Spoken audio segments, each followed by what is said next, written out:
Hello everyone, welcome back to the channel. In today's video I'm going to be doing a mushroom. So he's got the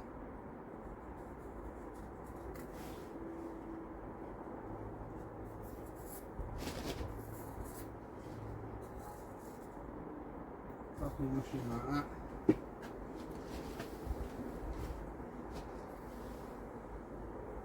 That'd be a good idea to get the centre line on.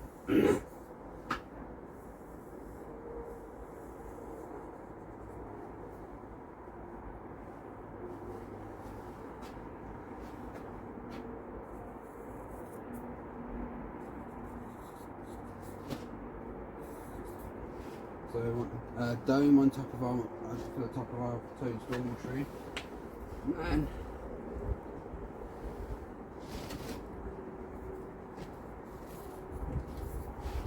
something like that. Solution.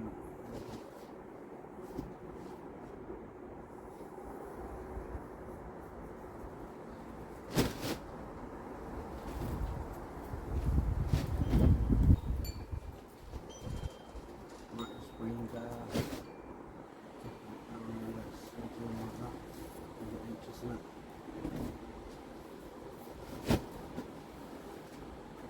There we go. So all I'm going to do, attach it to the jack, maybe give this a quick little tidy up. See you in a minute. And then another thing I'm going to quickly do before I start is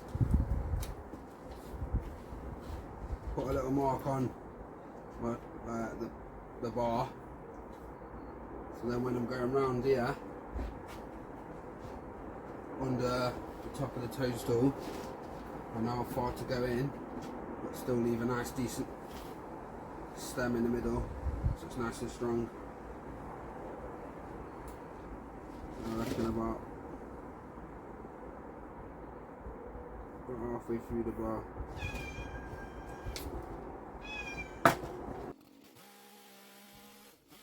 So all I'm doing here is just tidying up the edge of the log, making it a bit more round. I always find it easier if it's like rounder and tidier around the edges. It's easier to carve it. And I'm just taking like four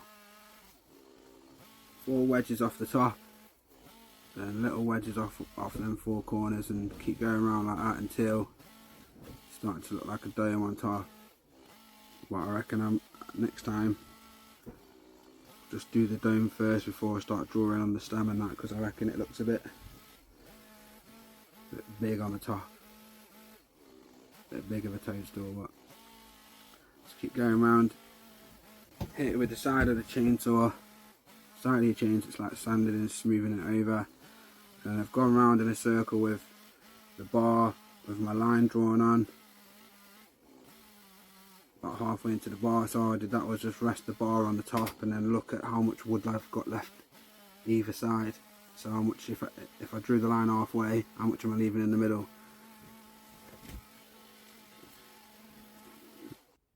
So then I've gone round, done all that, and then I've just done a load of up cuts. Tried to angle them quite steep, just to go up to the line that I cut when I went round the bottom of the toadstool. And now I've switched over to the MS 170 with the carving bar on there, so you can curve your cut a bit more, bend the bar a bit. It's a bit easier to do a curved line with the carving bar. And further down towards the tip of the bar on the carving bar, the easier it is to bend, to turn as you're going through, because obviously it's thinner at the end. And then that's basically the block out, and then I'm going to hit it now with a grinder with 36 grit on there, and then I hit it with 80 grit, and that's on the grinder. So there it is, all sanded over, just with the grinder so far. 36 grit and 80 grit.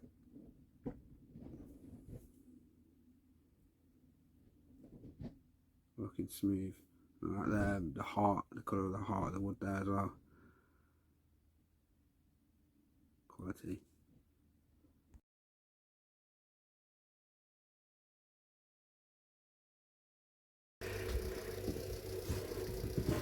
This is where I've got to now. Sanded the mushroom with the grinder, 36 grit, and then 80 grit on the grinder, and then I think that's 180 grit pad on there. And then this is my first go with a bit of boiled linseed oil. I've just cut up one of my daughter's socks. Don't tell her. There you go. So I'm going to burn this after, because that's what it says on the tin. Burn it, it's a case of spontaneous combustion. So let's get it oiled up, and then I reckon I'm going to water down some red paint so you can still see all the wood grain and make it like see-through red with white spots. Wish me luck. So it's all oiled up, but I wouldn't use a sock because all the bits are coming off it. So what I'm going to do is what Paul Sellers does, and I'm going to get a brush and I'm going to get a jam jar big enough for the brush to go in, put water in the jam jar, and that can be my forever linseed oil brush. So I've just poured a bit out into there. It's my water pot for when I use the acrylic paint. Put the rest, excess back. Boom. Waste not, want not. You have to do with your linseed cloths. It says burn them in a controlled manner. And what you have to do with your linseed cloth is burn it in a controlled manner, or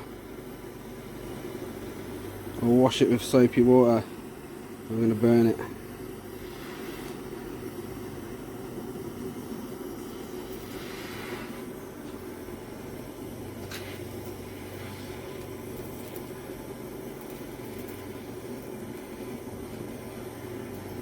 No.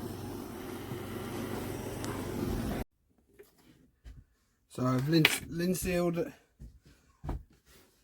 the mushroom, and then because obviously I want to still be able to see the grain, so I've watched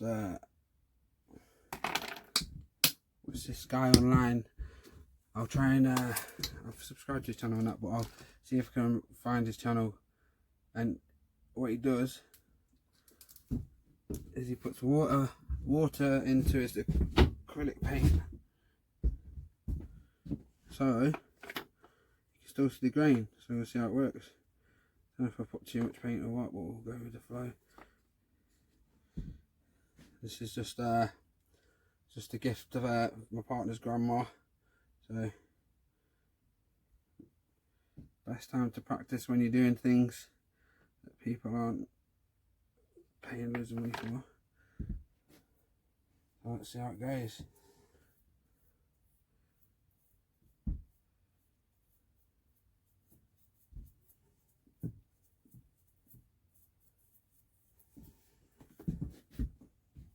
Yeah man, let's proper see the grain.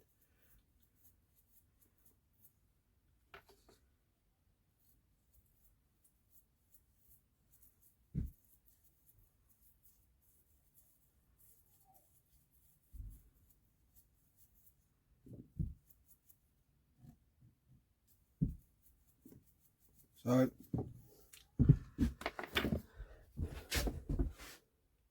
going to finish this and show you what it looks like when it's done.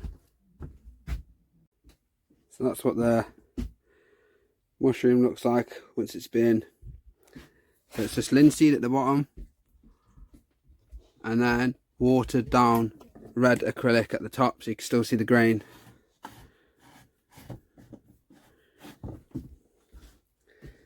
Big crack for character. I've asked my friend if he can get me some rebar so I can put it in the bottom, like Jordy puts some in the bottom of his mushrooms so it don't fall over and that in his garden. So hopefully that's coming soon, so I can get some rebar in there. And then there's some white spots left to do now. So there's the finished product.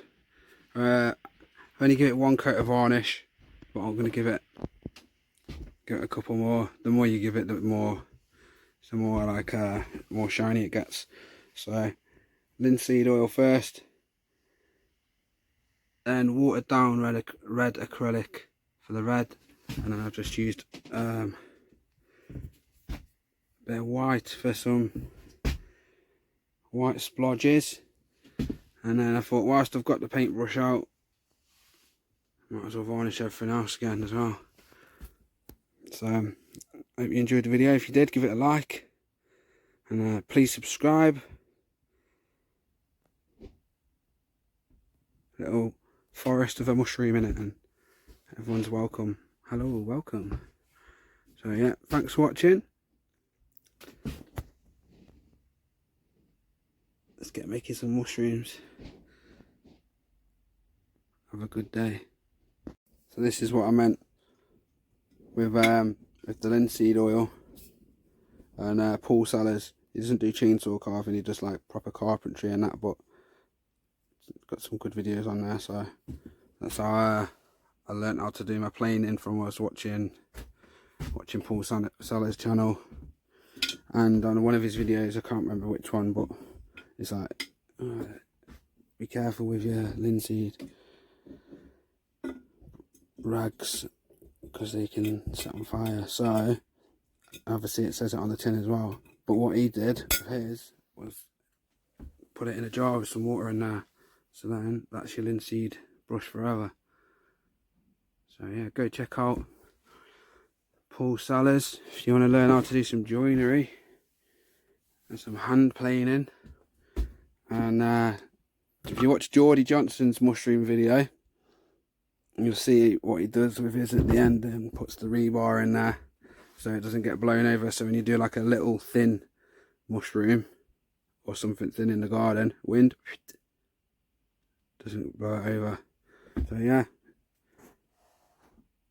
see you in the next one. Subscribe please. Bye bye.